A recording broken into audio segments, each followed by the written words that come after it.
வணக்கம் மக்களே. இந்த வீடியோவில் நம்ம ராகு பகவானை பற்றி பார்ப்போம். ராகு பகவான் எப்படி உருவானார் அப்படின்றத பார்ப்போம். அதுக்கு ஒரு சின்ன கதையை பார்ப்போம். திருப்பார்கடலை அசுரர்களும் தேவர்களும் சாகாத வரத்தை கொடுக்கும் அமிர்தத்தை எடுக்கிறதுக்கு கடையிறாங்க. அதை எப்படி கடையிறாங்கன்னா, மந்தார மலைன்றத மத்தாகவும் கொண்டு வாசுகி பாம்பை கயிறாகவும் கொண்டு அந்த அமிர்தத்தை திருப்பார்கடலில் கடையிறாங்க. கீழே நம்ம விஷ்ணு பகவான் கூர்ம அவதாரத்தோட கீழே அந்த மலைக்கு மந்தார மலை கடையிறாங்கல்ல, அதுக்கு கீழே விஷ்ணு பகவான் இருக்கார். மேலே இவங்க 2 அசுரர்களும் தேவர்களும் அந்த அமிர்தத்தை கடைஞ்சிக்கிட்டு இருக்காங்க. கடைஞ்சி எடுத்துடுறாங்க. அந்த அமிர்தத்தை யார் சாப்பிட்டாலுமே அவங்களுக்கு சாகாத வரமும் அதிக உடல் பலமும் கிடைக்கிது. அந்த அமிர்தத்தை எடுத்துட்டு அசுரர்கள் ஒரு பக்கமும் தேவர்கள் ஒரு பக்கமும் இருக்காங்க. அந்த அமிர்தத்தை விஷ்ணு பகவான் மோகினி அவதாரம் எடுத்து தேவர்களுக்கு மட்டும் அந்த அமிர்தத்தை கொடுக்குறாங்க. ஏன்னா அசுரர்களுக்கு கொடுத்தோன்னா அவங்க அதிக பலசாலியாகி இந்த உலகத்தில் உள்ள எல்லா உயிர்களுக்கும் தீங்கு கொடுப்பாங்க, தீமை செய்வாங்க அப்படின்ற ஒரு காரணத்துக்காக அசுரர்களுக்கு அந்த அமிர்தத்தை கொடுக்கல. அசுரர்களில் ஒருவனான ஸ்வர்பானு அப்படின்றவர் அந்த அமிர்தத்தை நம்ம எப்படியாவது சாப்பிடணும் அப்படின்ற ஒரு காரணத்துக்காக தேவர்களில் சூரியன் சந்திரன் அவங்க இருவருக்கு இடையில தேவர் மாதிரியே வேஷம் போட்டு உட்கார்ந்துக்கிறாரு. அது தெரியாமல் மோகினி அந்த ஸ்வர்பானுக்கும் அமிர்தத்தை கொடுத்துருது. ஸ்வர்பானுவும் அந்த அமிர்தத்தை குடிச்சிடுறான். குடித்ததுக்கப்புறம் தான் அந்த சூரிய பகவானுக்கும் சந்திர பகவானுக்கும் தெரியுது அது ஒரு அசுரரில் ஒருத்தனான ஸ்வர்பானு அப்படின்றது. உடனே அதை மோகினியான விஷ்ணு பகவானிடம் சொல்லிடுறாங்க. விஷ்ணு பகவான் மோகினி அவதாரத்திலிருந்து வெளியில் வந்து தன்னோட சுதர்சன சக்கரத்தால் ஸ்வர்பானுவை துண்டிச்சிடுறாரு. ஸ்வர்பானு தலை தனியாகவும் உடல் தனியாகவும் கீழே விழுந்துடுறான். ஆனால் அவன் இன்னும் சாகலை. ஏன்னா அந்த அமிர்தத்தை குடித்ததுனால அவனுக்கு சாகாவரம் கிடச்சிருச்சு. அதனால் என்ன ஆச்சுன்னா, ஏற்கனவே அந்த வாசுகின்ற பாம்பும் தலை தனியாகவும் உடம்பு தனியாகவும் வெட்டப்பட்டு கீழே இருந்திருக்கு.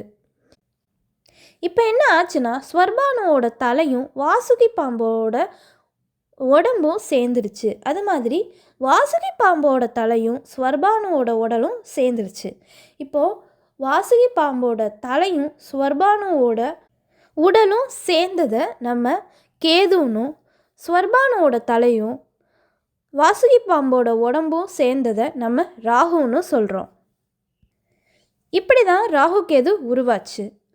அந்த ராகு கேதுவானது நம்ம இந்த நிலைமைக்கு ஆளாக காரணமான சந்திர பகவானையும் சூரிய பகவானையும் எப்படியாவது பழி வாங்கணும் அப்படின்னு நினச்சிது.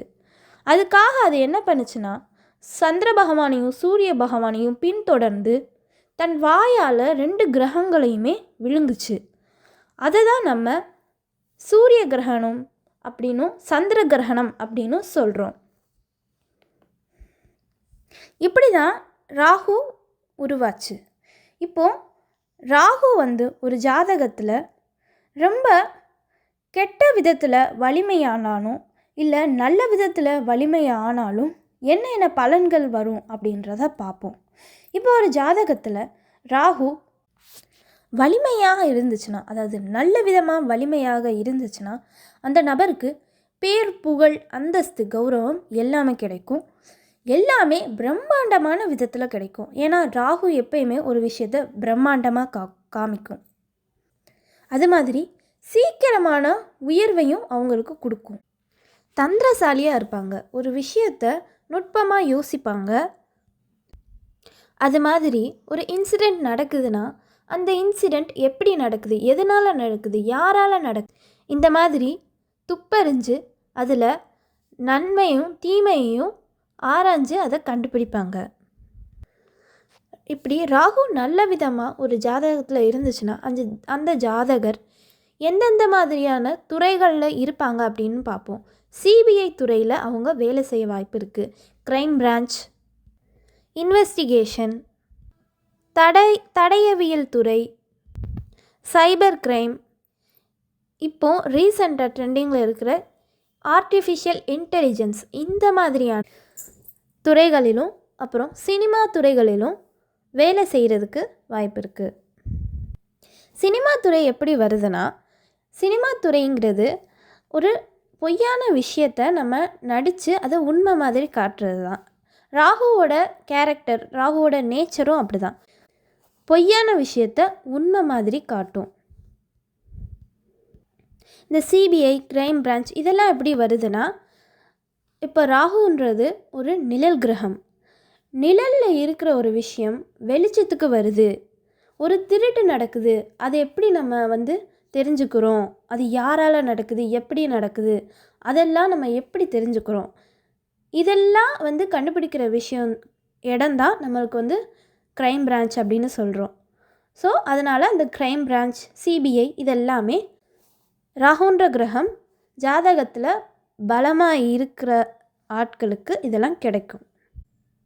இப்போ ராகு ஒரு ஜாதகத்தில் பலமாக இருக்குது, ஆனால் அது கெட்ட விதத்தில் இருக்குது அப்படின்னா என்னென்ன பலன் கிடைக்கும் அந்த ஜாதகருக்கு அப்படின்றத பார்ப்போம். அவங்க திருடுவாங்க, பொய் சொல்லுவாங்க, ஏமாற்றுவாங்க, கள்ள தொடர்பு வச்சுக்குவாங்க, அதிகமாக பொய் சொல்லுவாங்க, ஒரு கெட்ட விஷயம் செஞ்சு இந்த ஊரே இல்லை இந்த உலகமே கவனிக்கிற அளவுக்கு இருப்பாங்க. அதாவது அந்த கெட்ட விஷயத்தினால பாப்புலர் ஆவாங்க. இப்படி இருக்கிறவங்க தீவிரவாதியாக கூட இருக்கலாம், இல்லை பெரிய திருடனாக இருக்கலாம், கொலையாளியாக இருக்கிற கூட வாய்ப்பு இருக்குது. ஃபோர்ஜரி, சீட்டிங் செய்கிறவங்க, பிளாக் மேஜிக், அதாவது பில்லி சூனியம் அந்த மாதிரி விஷயங்கள்லாம் துணிஞ்சு செய்வாங்க. இது எல்லாமே ராகு திசையில் நடக்கிறதுக்கு அதிக வாய்ப்பு இருக்குது. சரி, இப்போது இந்த ராகுவோட கெட்ட பலன்கள்லேருந்து வெளியில் வர்றதுக்கு நம்ம என்ன பண்ணலாம் அப்படின்னு பார்க்கலாம். தினமும் வெள்ளிக்கிழமை காலையில் 10 to 12 வரை ராகு வேளையில் துர்க்கையம்மனை நம்ம கும்பிடணும். கோயிலுக்கு போய் கும்பிடலாம், இல்லை வீட்டிலையே ஒரு விளக்கு ஏற்றி அந்த ராகு வேளையில் துர்க்கையோட நாமத்தை சொல்லலாம். இந்த மாதிரி தொடர்ந்து நம்ம செஞ்சு வரப்போ ராகுவோட ஆதிக்கத்திலேருந்து நம்மளால் தப்பிக்க முடியும். ஒரு பாசிட்டிவ் எனர்ஜி நம்மளுக்கு கிடைக்கும்.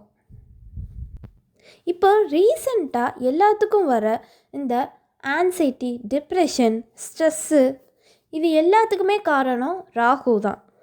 அதனால் நம்ம துர்க்கை அம்மனை எந்த அளவுக்கு கும்பிட்றோமோ நம்ம இந்த மாதிரி விஷயங்கள்லேருந்து ஈஸியாக நம்ம வெளியில் வந்துடலாம்.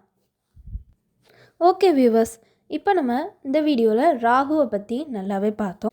அடுத்தடுத்த வீடியோக்களில் நம்ம நவகிரகங்களோட இயல்பையும் தன்மையையும் பார்ப்போம்.